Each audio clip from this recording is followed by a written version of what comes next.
तो हाँ भाई, सभी साथियों को नमस्कार, खम्मा गणी, राम राम सा। आप सभी साथियों का स्वागत है हमारे यूट्यूब चैनल पे। आज का ये वीडियो काफ़ी ज़्यादा डिमांडेबल वीडियो है कि सर राजस्थान जेल प्रहरी का रिजल्ट है वो, यानी कि एक कैंडिडेट वाइज जो लिस्ट है ना, रैंक वाइज, वो लिस्ट तो जारी हो चुकी, शॉर्ट लिस्ट भी जल्दी ही आपकी जारी हो जाएगी। शॉर्ट लिस्ट जारी होने के बाद में आपको यहाँ पे लगभग है ना वो 40 से 50 दिन का टाइम मिलेगा फिजिकल के लिए। ठीक है, फिजिकल के बैच हमारे द्वारा स्टार्ट किए जा चुके हैं। मैंने उसके ऊपर 2 वीडियो कंप्लीट बना रखा हूँ। मैं बार बार में आपको वो चीज़ें नहीं बताऊँगा। ठीक है, अगर आप फिजिकल के लिए हमसे जुड़ना चाहते हो तो ये हमारे कॉन्टैक्ट नंबर है, आप डायरेक्टली हमसे संपर्क कर सकते हो। फिजिकल के लिए हमारे पास में 70 बच्चे यानी 70 बच्चे हैं, वो अब से पहले आ चुके हैं। अभी थोड़ा मौसम ख़राब सा चल रहा है, मैं ग्राउंड का वीडियो बना नहीं पा रहा हूँ, मेरी ड्यूटी थोड़ी बाहर थी इस वजह से। ठीक है ना, आज इस वीडियो में चर्चा करेंगे आपको क्या क्या डॉक्यूमेंट्स है वो समय रहते बनवा लेने चाहिए। ठीक है ना भाई, ऐसा ना हो कि फिर आप लास्ट टाइम पे ज़्यादा भागा दौड़ी करने में रह जाओ और फिजिकल के लिए प्रॉपर टाइम निकाल ही नहीं पाओ। तो कुछ डॉक्यूमेंट्स मैं आपको यहाँ पे बताने वाला हूँ, वो आपको कम से कम है वो रेडी करवा लेना है, या आपको चेक कर लेना आपके पास में है या इनमें से कोई डॉक्यूमेंट्स मिस है। ठीक है ना, जरूरी डॉक्यूमेंट्स है वो आपको चेक कर लेना एक बार। देखो, सबसे जो इम्पोर्टेंट होता है, जो पहला जो डॉक्यूमेंट्स होता है वो होता है आपका आधार कार्ड, है ना। अब ये आधार कार्ड और आपकी 10वीं की मार्कशीट दोनों का मिलान कर लेना। कहीं ऐसा ना हो कि आधार कार्ड में आपके नाम या सरनेम में कहीं पे कुछ 1-2 स्पेलिंग, यानी कि होता ना, जैसे कि नाम आधार कार्ड में जैसे अजित सिंह है आधार कार्ड में और मार्कशीट में अजित कुमार है ना। तो ऐसा अगर कोई मिसमैच है ना तो उसे ठीक करवा लेना। आधार कार्ड, अगर आपके पास में आधार कार्ड के अलावा एक चीज़ और चाहिए, या तो आपके पास में लाइसेंस होना चाहिए,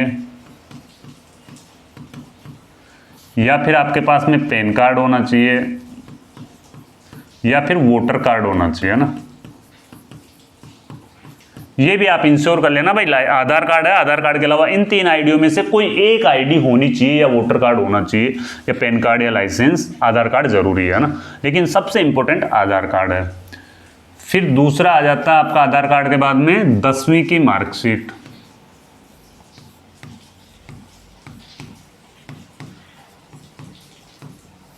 ठीक है ना, ये क्यों जरूरी है? 10वीं की मार्कशीट इसलिए जरूरी है कि आपकी एज का जो कैलकुलेशन है ना वो यहाँ से किया जाता है। यानी 10वीं की मार्कशीट अगर आपके पास में आप नहीं लेके जाते हो, डायरेक्टली आप 12वीं की लेके जाते हो या ग्रेजुएशन की लेके जाते हो, तो आपको जन्म प्रमाण पत्र अलग से लेके जाना पड़ेगा ना। तो 10वीं की मार्कशीट, अब फिर 10वीं की मार्कशीट के बाद में आपके पास में 12वीं है, या आपने BA कर रखी है, या MA कर रखी है, या आपने कोई भी डिप्लोमा कर रखा है ना। जो भी डिप्लोमा आपने, जो भी कुछ भी कर रखा, वो सारी क्वालिफिकेशन आपको लेके जाना है। फिर इसके अलावा जो आपका आ जाता है चौथा जो डॉक्यूमेंट्स होता है वो होता है कि अगर आपके पास में एक्स्ट्रा क्वालिफिकेशन है ना, NCC है या कोई कंप्यूटर डिप्लोमा है ना, या फिर कंप्यूटर डिप्लोमा, NCC, या फिर आपने कोई टेक्निकल कोर्स कर रखा, जैसे आपने BTech MTech कर रखा है ना।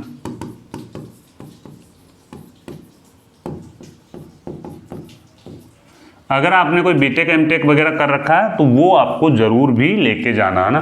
NCC के नंबर है वो फिजिकल में, NCC के नंबर जुड़ते हैं। काफ़ी बच्चे मैसेज कर रहे थे सर NCC के नंबर इसमें जुड़ते हैं या नहीं जुड़ते हैं ना, तो NCC के नंबर इसमें मेरिट में है, वो जुड़ते हैं। ठीक है, ये डॉक्यूमेंट्स हो गए। फिर इसके बाद में आपको लेके जाना है 5वां डॉक्यूमेंट्स, आपको देख लेना, आपको तैयार करवा लेना है आपका मूल निवास प्रमाण पत्र।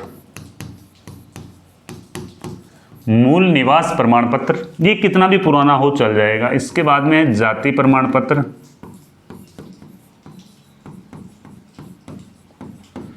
है ना। जाति प्रमाण पत्र में विशेष तौर से देख लेना EWS,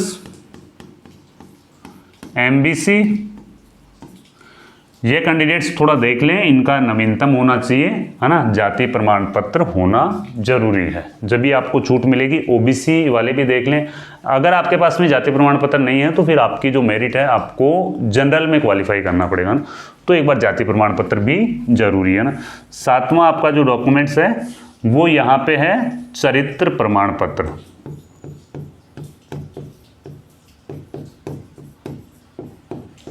चरित्र प्रमाण पत्र ये कहाँ से बनवाएं सर? तो चरित्र प्रमाण पत्र है वो आप जहाँ से आपने लास्ट कॉलेज पास आउट किया था वहाँ से एक बनवा के लाना है, एक आपको कोई भी सरकारी गवाह से आपको बनवा के लाना है, यानी कि कोई भी सरकारी गजेटेड ऑफिसर होता है जो आपको जानता है हाँ कि भाई इसका चरित्र ठीक है, तो वो आपको यहाँ पे वेरीफाई करके दे देंगे ना, ठीक है। चरित्र प्रमाण पत्र के बाद में आपको चाहिए आय प्रमाण पत्र, है ना।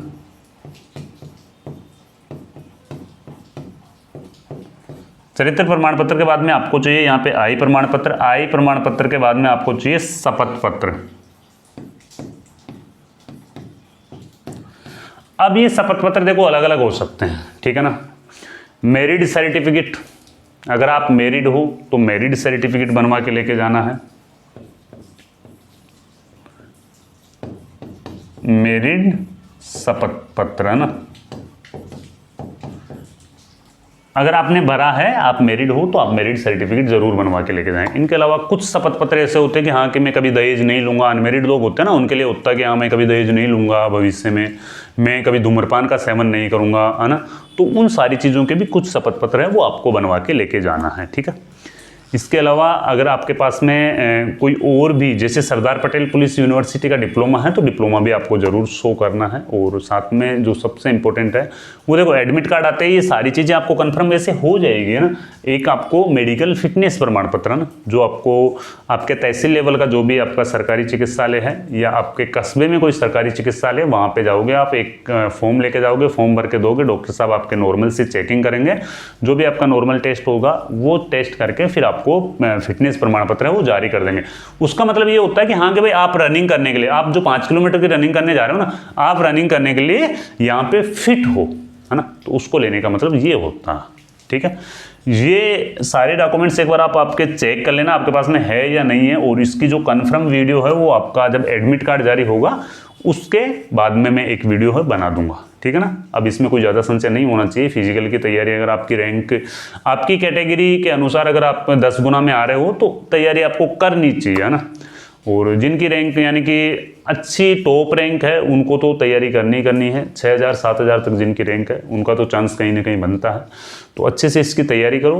और राजस्थान पुलिस की एग्ज़ाम भी देखो तय टाइम पे ही हो रहा, तो इसमें ओनली फॉर आपको सुबह सुबह आधा घंटा देना है, इतनी ही एक्सरसाइज करनी। जैसे राजस्थान पुलिस की एग्ज़ाम कंप्लीट हो जाती है फिर उसके बाद में आपको फुल टाइम इसको दे देना, है ना। तो अभी फिलहाल अपना जो थोड़ा सा फोकस है ना वो ज़्यादा राजस्थान पुलिस के एग्ज़ाम पे रखो, वहाँ पे 10,000 पद है, वहाँ पे भी संभावना है सिलेक्शन की, और यहाँ पे भी जिनकी टॉप रैंक आई है वो तो सिलेक्शन लेके जाएंगे।